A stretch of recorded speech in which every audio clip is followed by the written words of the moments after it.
Do you know what time it is? When are you from Texas? Dallas. You're from Dallas? Yeah, I was Awesome. born in Dallas and grew up there. Mom and dad split up early, so I went to South Carolina with my mom. My dad's from Texas, so I went to Carolina. Home was always Dallas. That's always home base. Even when I went to LA, bounced back, to Dallas. That was always the home base. And Dallas is like Dallas, Fort Worth, Irving. Yeah. And then you said you went to middle school and high school. Yeah. I went to middle school, high school here, and this mall I grew up at this mall because when I was 12 years old, my first karate school that I ever took classes at was right here in this mall, right down the end of the hall there. It was called Professional Karate Institute. This is where I got my start. I came in here when I was 12 years old, started taking classes, and I got my black belt here and everything, and so. You got your first black belt here? Mm-hmm. Oh, that's awesome. Woo! Right here across the mall. Right here in this mall. So I used to come to this place every single day. every day. I was like, Oh my well, gosh. back then it was called Crossroads. Now it's Wonderland or whatever. It's still Crossroads. It's okay. It's cool. He told me that was the first time he shared that story with me, and it's a real Daniel-san, Miyagi-Do.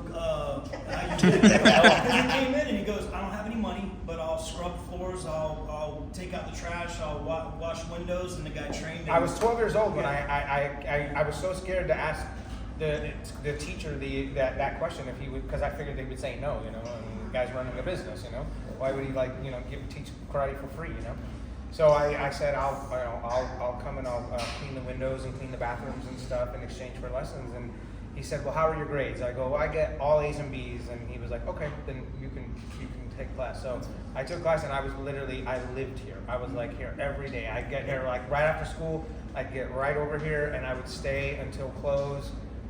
So I would eat at that food court every day, and I was this is the nostalgia's kicking in for me, big time being here in this mall. It's so funny. One person that still works in that food court. Yeah, probably. Right? 40 years later. What did you train here? Which medium did you train? Oh, it was Taekwondo. Taekwondo. Yeah, it was called PKI, which stood for Professional Karate Institute, but karate was just a generic term. We studied Taekwondo. San Antonio, yeah. Taekwondo was what the style was, but the school was called karate. And to do katas and forms and stuff. I got my brown belt. I think I got my brown belt. That was about but it was Taekwondo. Same thing. Y'all excited to take your belt test and do your forms and stuff. Doing that stuff in my living room, clearing out all the coffee tables and stuff.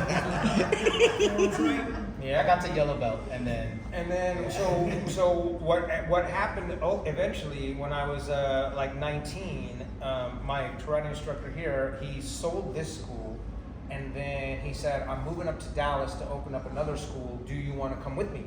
And so my whole career of martial arts, it was all an apprenticeship. I started out scrubbing the floors and cleaning the toilets, but by the time I was 14, I was teaching all the kids classes. I knew all the programs, so I was teaching classes. I was helping out. By the time I was 16, I was in the office and learning how to sign contracts and sign people up and learning how to sell programs. And so I was literally learning everything from the ground up on how to run a martial arts studio and how to run a business. And so the last step was, hey, we're going to open up a new school and we're going to start it from the ground up, from scratch. Do you want to come with? So I moved to Dallas. And I was there for maybe about 6 or 7 months, and then a commercial came on the radio that said, we're looking for new Power Rangers. If you know how to do martial arts and gymnastics, come down to the local TV station and try out. He said, I don't, but I can clean Yeah. toilets. I'm going to go hit him with it. And then I went to that audition, and then that's how I got the part on Power Rangers. And the first day on set, they took us on the tour of the studio, right? So we're in the studio. There's this is where the juice bar is. This is where the command center is. It's taking in all that. And they said, now let's go check out the VR Trooper set. And so we walked right next door to the VR Trooper set, and I met Brad. And then he goes, I heard you guys moved from Texas. He goes, I'm from Dallas. And I'm like, oh, I was just in Dallas 3 days ago. And they were we've been friends ever since. Yeah, I was the lone Texan out there, in California. Yeah. And I was the only guy from Texas. And made fun of me and called me hillbilly. So I was all by myself, and then all of a sudden 3 more Texans come in, and I was like, what's up now? How did you get your role on VR Troopers? Mine, it was an audition for the White Ranger. That's right. So yeah, so Woo! it was, Yeah. that'd been fun. I That think that'd would've been been fun. fun. I would have loved to have seen. I can see me in that role in the suit. Well, you're even voiced over in some of the Ranger stuff, right? Zeo. And Yeah. oh, That's for what got me Gold into it, Ranger, yeah. right? Okay, right. I'm an honorary Power Ranger. You're a Ranger. Voice. Oh, Right. okay. But so originally, what was supposed to happen was, that Jason JDF was supposed to do the arc in the season 1 episode or part of season 2, and then he was supposed to lose his powers. Then he was going to become the lead guy on VR Troopers. Yep. And when he ended up leaving the show, they got so much mail that said, "Bring that guy back!" Or we're gonna boycott the show. So they went it back. They're like, "Brad, Yeah. sorry, we're gonna have to give you VR Troopers." They're like, hey, we're not gonna get a worldwide hit show. We're gonna go more regional. It'll be big in Bakersfield. Yeah. Had they gotten as far as to like write some things about the White Ranger character that you were supposed to play yet? What's that? Had they figured out the character you were supposed to play? So yeah, I mean, honestly, I think it came up to like within the last couple of months. Okay. Like I was already doing costume, like I was getting costumed out and everything. Like they were fitting me for all the stuff. In my mind, it was still Power Rangers. Yeah. And then the agent called and she said, "Well, we got a little bit of a little curveball here." And they're like, JDF basically just ridiculously famous, and the fans want him, and they can't lose him from the franchise. So the audible is we're gonna unveil him as the new White Ranger. We've got this. How about we give you your own show? And I was like, "Ooh, that sounds That sounds like a pretty good deal. Yeah, I was like, all right, cool. And I was like, well, so they started telling me about VR Troopers, and I watched the Cybertron pilot. And if you guys have or have not seen, you can YouTube Cybertron pilot with Jason David Frank, and it's all him. It's VR Troopers, but it's Jason David Frank, and it's the pilot that they sold. And so, so they were just like, I saw the pilot, and I was like, oh, that looks pretty cool. And I'm 17. What was I gonna do? Say no? Alright, yeah. You were 17 when you Yeah. Woo! I mean, that's when I auditioned. I want to say when I got out there, I was probably 18. Oh wow. Yeah. And Yeah. Steve, were you how old? I auditioned when I was 20, so in 1994, I was 20. So, and then they moved me to California. I was 20 when I got hired on the show. Yeah. So right, you got there like a month right before Steve. No, I was No, like, he was there. He was there we for were a already year. there. Yeah, we were already there for. I mean, going on. Our You were first starting like season. season 2. At that See, point. we get confused with your production, because your production and air for what we got is completely different. Yeah. Because I know we were talking about how some of the other Rangers, like you guys were shooting the movie, and some of you guys were already moving on to Zeo production-wise, stuff like that. But I mean, you talk about a filming, because they had the exact same filming schedule that we did. We're talking 16, 17-hour days. It was in my career the most brutal filming schedule ever. And I mean, you're a kid, but you're just so full of energy. You got it's your first TV show, and like we're talking 5:30 a.m. makeup call times, and I mean you're on set by 7:30, 8 a.m. and we were shooting for another 12 hours. It was non-union, so they just They knew how to work us. I feel like honestly that's why they looked for people outside of California, because they were looking for people that didn't know any better, that they were about to get messed over. They're like, oh, let's get these gullible kids. They're like, I want to be on a TV show. Okay. Well, and they throw enough money in front of you to where you go, that's the most money I've ever heard of. At that age, you're like, that's more than you're making more than most of the people in my family. And I was like, nah, I just jumped up as far as income, and you're gonna be a TV show. And I'm following in the footsteps of Power Rangers. So I'm like, gosh, I'm gonna be a superhero. I watched Voltron and all this stuff growing up as a kid. And I was like, and so now I get to be a part of that, history. So that was the answer was yes. You guys are a lot part of our history as well, but like I'm really curious what you guys were watching when you were kids. Like when you were watching 7 or 8 years old. Voltron, Voltron for sure. Inspector Gadget, which by the way was Oh, really? Shuki and Haim were the ones who wrote all the cartoons I've been for the brainwashed by 80s. them for that long. Yeah, they wrote the theme song for like Inspector Gadget and right all the kids, the cartoons that we watched as They've been kids. priming me since Yeah. I was a kid. Yeah, they definitely had a hold on us. But for me, I was obsessed with like Bruce Lee, and I was obsessed with karate movies and Chuck Norris and Ralph Macchio and the Karate Kid. The Karate Kid was the one that spoke to me. That's what got me wanting to learn martial arts, because his story was my story, for real. You know what I mean? Like I was a bully. I mean, I wasn't a bully. I was getting bullied. Freudian slip. I used to beat up kids out for fun. I was Johnny, okay? I was Johnny from Cobra Kai, all right? No, I used to get bullied pretty bad as a kid, and that movie was like, it gave me inspiration to want to learn martial arts. And then I was fortunate enough to move away from where the bullies were, and then I moved here to Texas, and that's when I discovered this school, and I was like, well, I've got to do something, you know, I want to learn. That desire never went away, so it's pretty crazy. I had Karate Kid on VHS. I used to watch it every day. When you finally broke down, like, why you got waxing these fools, Yeah. and he goes through all the stuff, and that last move where he squares off with his whoosh, and just throws the punch. He's like, bah, bah, bah, bah, bah, bah. I was like, that's what I want to learn. And all that was good too, but for me it was like it's more for me because it's like I felt what he was doing, because I used to have this group of kids that used to wait for me after school. Every day I had to walk home from school, they were just waiting for me, So that part I used to relate to, and just like growing up with a single mom, and for somebody like a Mr. Miyagi to be like a surrogate, I need a Mr. Miyagi in my life. Yeah, so it was cool. That movie had a lot more meanings for me than just besides, kicking butt. Yeah. And there was, through your training, and you got into BJJ, right? So all jiu-jitsu. Yeah, well, that came later. Like after I moved to California, I got introduced to Brazilian Jiu-Jitsu. So for the past 20 years or so, I've been doing Brazilian Jiu-Jitsu as well.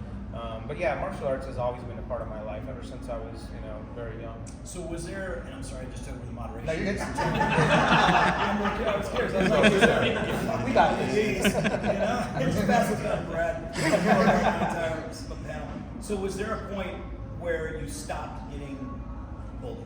Like, was there a moment in time where, did you have to face the guys that... No, I never had to face them again, because when I was a young kid, I lived in Idaho, and that's where the bullies were getting me. But when I was 12, I moved here to San Antonio to live with my dad, and so I moved away from the bullies. And at that point, I met all my family, all my cousins, everybody, the people that I didn't even know existed, because my parents were separated. And You go back. and so. We need to find those guys. Actually, what's funny is I heard like from mutual friends that one of the biggest bullies that used to bully me ended up getting like 40 years in prison for like, all kinds of trafficking and stuff. So good for him. See you later. Yeah, it's just karma, But no, I didn't have to. I kind of missed the rest of the question. No, I didn't have to confront those guys again. And then so I started taking martial arts, and then by the time I went to high school, I had crazy confidence. I wasn't Do you think the discipline? that never really was an issue anymore. Do you think the discipline, the confidence you gained from martial arts helped you guys on screen? Well, I don't know if it did for you. Here's my thing. I've always rehearsed everything. I think my girlfriend knows better than everybody. If I don't really do anything unless I've got it planned in my head. And so whenever I auditioned, I worked up a form. I knew what the amount of space that I was going to be given to audition in. And their martial arts are much better than me. And you watch the stuff that people are doing now, like it's retarded. Full twisting, butterfly, just the stuff that people are doing in breakdance competitions are better than some of the martial artists that I've seen. We had the guys that were doing the battle grid, and I think they were doing some of y'all stunts too. They were back and forth. All the guys from Alpha Stunts. It was a straight up whole team of wushu artists that were just phenomenal. They were better. Alpha Stunt Team are the ones who did all the helmeted stuff. you know, that you see in the suits and everything, and they did it for both shows. Yeah, I promise you, you put that helmet on, everything else, none. You got to just have the skill because there's nothing, you can't see anything. But also, it's different for you though, because you actually had aspirations to be an actor. You moved out to LA, you get into acting and all that stuff like that. This was like a fluke, but it was a fluke thing for me. Like I said, I heard a commercial on the radio that said they were looking for martial artists, and I just went down and tried out, you know? Like when you auditioned, like how long was the process? Months, right? Months. Yeah, months, right? My audition was 4 days. I auditioned on a Saturday. They called me on Monday, said we're gonna fly you to California on Tuesday so you can meet the producers. So I flew in on Tuesday from Dallas to Burbank. I went right to Saban headquarters, did my audition, and then the next day on a Wednesday they said, congratulations, you're hired. You gotta start filming right away. And I was like, okay, cool. And they're like, so I'll just go home and I'll grab my stuff. Then they go, oh no, you can't go home. You got to I have one bag with 3 pairs of jeans in it. One-way ticket. And they were like, yeah, well, you gotta have your clothes mailed to you. I had my clothes mailed to me in a hefty bag. And then they put me up in a motel for like 6 weeks till like get an apartment. Yeah. So I mean, I never came back. You know what I mean? I never came back to Texas. Yeah, it was crazy. So it was like whirlwind. You know what I mean? Whereas for him, you know, he had a plan, you know what I mean? But I didn't have a plan. The only thing I knew how to do was the martial arts. So whereas like the acting stuff was the natural for him, it was the other way for me. The martial arts stuff was the natural stuff for me, and everything else was all on the job training. I knew nothing about lighting and sets and marks and sound and none of that stuff. And you know, so they had to like hire an acting coach for me. So they hired Paul Schreier, who played Bulk. You know, from Bulk and Skull, he was my acting coach. So when he was bullying us on the camera, say your line like this, do better. So you know, I mean, he helped me a lot. You know, I mean, I learned a lot from him. He's a classically trained, you know, actor and stuff, and you know, so I'm indebted to him for all the work he helped me, you know, achieve with that show. But yeah, so we're polar opposites in that regard. You know what I mean? Like, so we had a kind of a different story that way, but it all worked out. The training definitely helped. I wouldn't have, if I didn't have any of that background, I wouldn't have been able to pull that off. You know, I don't think you can say you know martial arts and then you don't. Yeah. You look like that guy that did backflip with the nunchucks. I remember when he that guy fell. Yeah. It's so different now because now you don't have to have that experience before then. Well, and to see the amount of talent, going back to that, the amount of talent that's out there, I mean, it's ridiculous. I think that I wouldn't even stand a chance. Yeah, no, neither would I. I'm talking same age. You go back in time, but if the talent is what it is now, there's people that just have insane skill. Yeah. That's what YouTube and and Instagram and all this stuff is made visible. Because the talent is everywhere. Yeah. It's not as unique as I always thought it was. Yeah, right. You're absolutely right. One more question before we get to audience questions. And you guys share Zeo together. We hear so many different stories of like what was supposed to happen with Brad and Gold Ranger, and I wanted, like, since you two are here together, what you heard and what Brad heard, what was supposed to happen with together. Well, I mean, for whatever reason, and I didn't remember that they were considering Brad for a Gold Ranger. You know what I mean? Like, they must have had talks with him that we didn't hear about, because all that I had ever heard about was that Austin was coming back, and that was worrisome for me. And I even made an episode about it where I found out, like, all I heard was that. Yeah, you know what I mean. So when I knew that they were doing that arc, but they assured me, they go, no, he's just here for an arc, and then he's going to be gone. Okay. So, but yeah. So for you, Austin was always the one. Would you? Huh? For you? Yeah, for me, I always heard that it was Austin that was coming back. I didn't know about any of that. Yes, so you're absolutely right. There was no talk of to me at all. It was desperation by Saban. I just happened to film on the set next to him, and we all did our ADR, which is our voiceover, in the same booth. So I'd see Steve come and go, he'd see me come and go, and all the actors shared one studio together that we did the voiceovers for.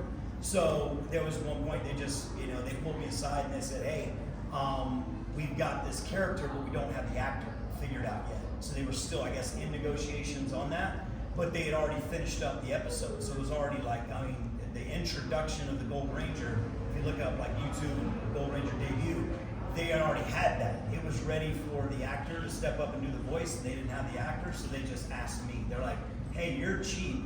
I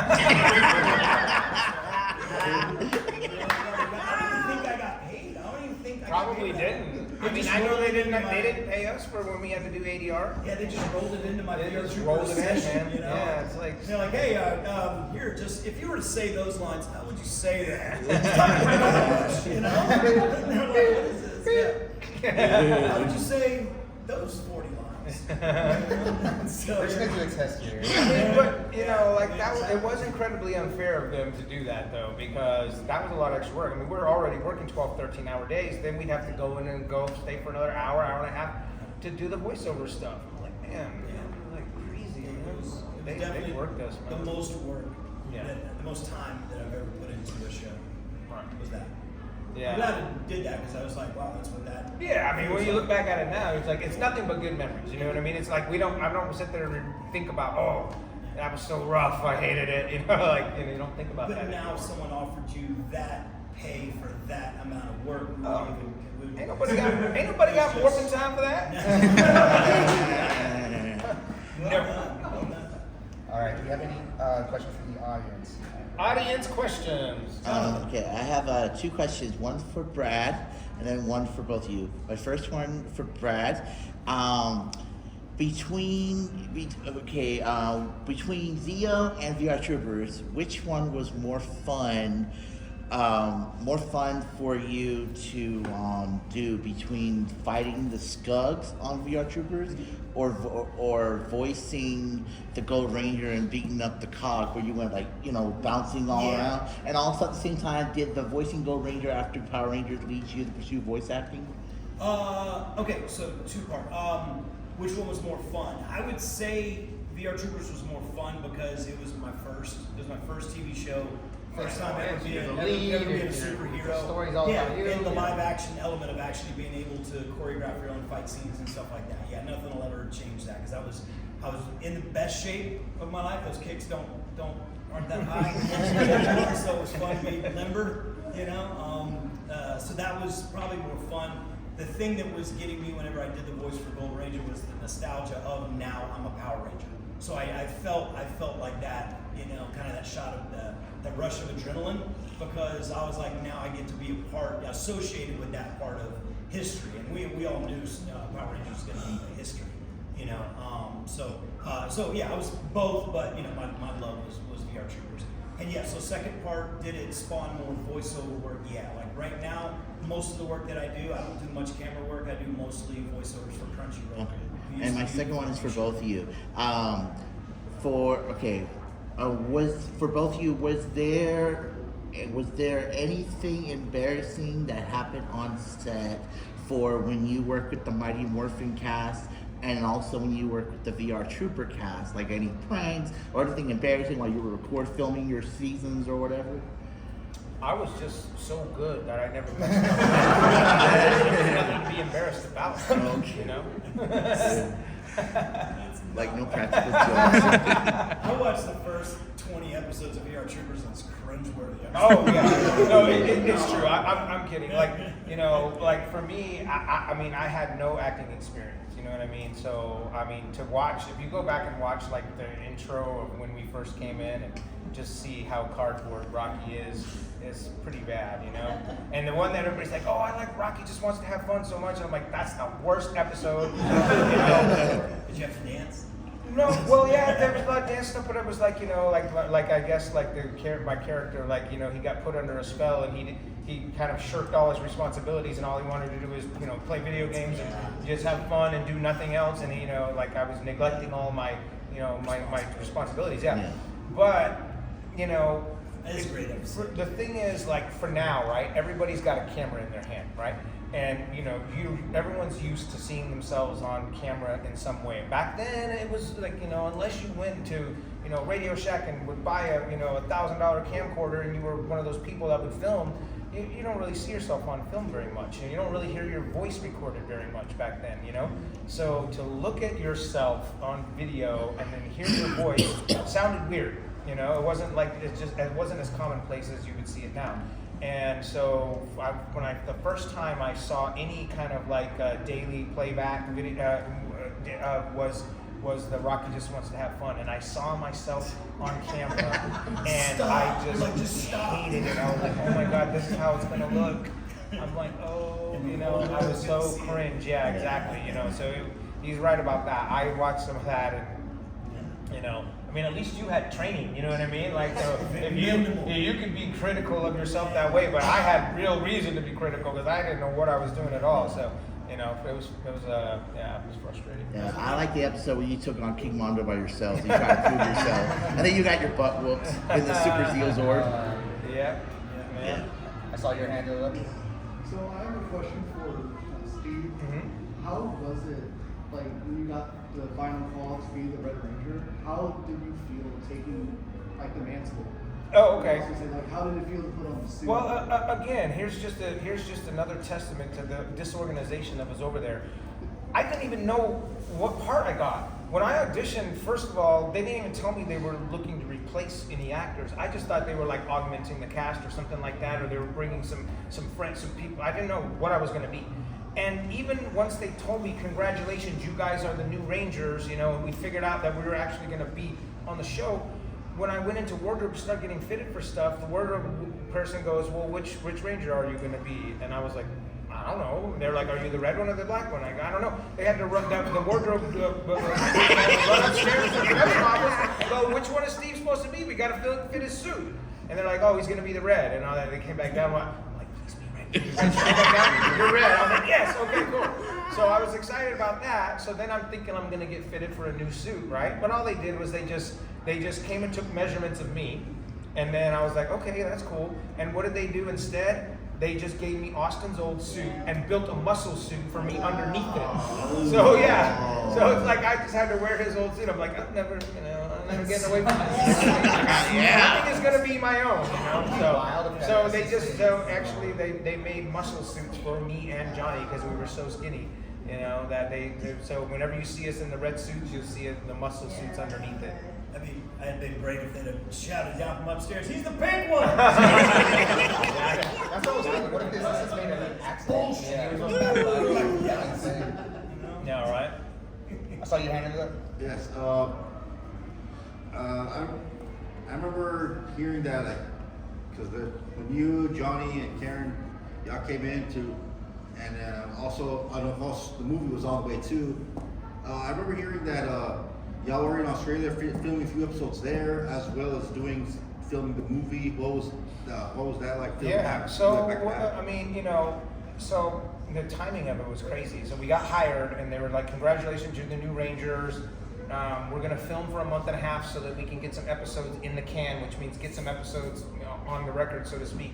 So your characters will be introduced before we have to shut down production because we're all going to Australia to do a movie." So, you know, 4 days before that, I was, you know, teaching karate, you know, to kids. And then the next thing I know, I'm going to be on the #1 kids show in the world, and we're going to do a movie in Australia. I mean, I couldn't believe how my life had changed. It was insane.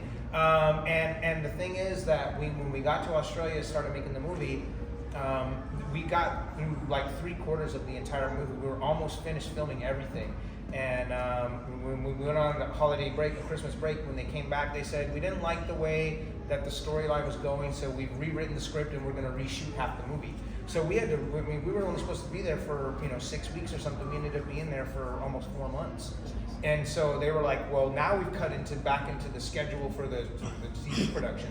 So we were doing double duty again, man. We filmed the movie, and then we have to go and film stuff for the TV show. Like, we never got a break. We filmed it all in Australia. So they did an episode where the Power Rangers went to Australia. Brad, did they tell you about the movie when they were auditioning for No, and I mean, I've never been considered. I think even Sarah came over and did an episode on Power Rangers as a Tommy love interest. She was in the snow business as that snowboarder. What's that? She was in that snow business when you got that Dear John I think I remember that now. Like a potential Tommy. It was about Kimberly got the Dear John letter to Tommy, and then she played that snowboarder who fell in love with him. But he had to break it off. Sarah got invited over. Sarah. Sarah Brown. I always thought that we would have had great cameos. Like I thought that'd be too cool, so like you know, just to have cameos, but maybe that breaks the suspension of disbelief too much. Like you know, Steve's all of a sudden a cameo on VR2. It's like, well, how can he be? Well, they're in separate universes. Right? Yeah, right. You know, it's like there's. So I wonder if that breaks the reality too much. But no, I never got invited. I was always down. You know, that was pretty cool. But I guess I was just still. Yeah, I know, I was right? still miffed about the. You had no, it was like you were always like some people. We got time for they're like, one more question. Nah. One more question. I just want to say, Brad, it's crazy how you talk. Well, my name is JC Castro. Joker C is my alias, but it's nice to meet you, Brad. And I know Steve, and it's nice to meet Daniel as well from Legacy and Third. I respect y'all so much. But back in kindergarten was when Power Rangers was at its peak, and when they were at its peak, that's when everyone would dress up in Halloween and all that stuff. So it kind of fizzled down. By second grade, it came back around, and everyone kind of secretly liked Power Rangers. So everyone broke ice and was all like, "Who's the Gold Ranger?" And it just blows my mind how it's such a mystery to who was going to be the Gold Ranger. And now I'm putting your voice with them, and like they even fooled us. They thought it was Vulcan's skull for a second. You know, like who's going to be the Gold Ranger? And then it turns out that it was 3 guys in one, which is amazing. You know, I just thought it was an incredible concept for the writing for a kid show. But I just wanted to say, like, we were always in that same predicament, who is the Gold Ranger, and to hear your voice match up with it, I just want to give you some praise. For you. I appreciate it. It was definitely something that people, I didn't know until we started doing cons, but fans would come up and they're like, when I heard your voice, dude, I knew it was you. I knew it was you. Like, and it was like this hidden thing that wasn't meant to be, you know, a secret. It was just, like I said, they were desperate, but it turned out to be this underlying, like, I might be the guy. And it was never that, but I was cool It was that the weird. fans. It was cool that the fans picked it up. Yeah, I mean, I remember watching with my little brother and to be like, huh? Voice very familiar. Are they doing this? And Yeah. but it was a cool moment. Guys, I want to thank you guys for being here. Thank Give you. them a round of Thank you. applause.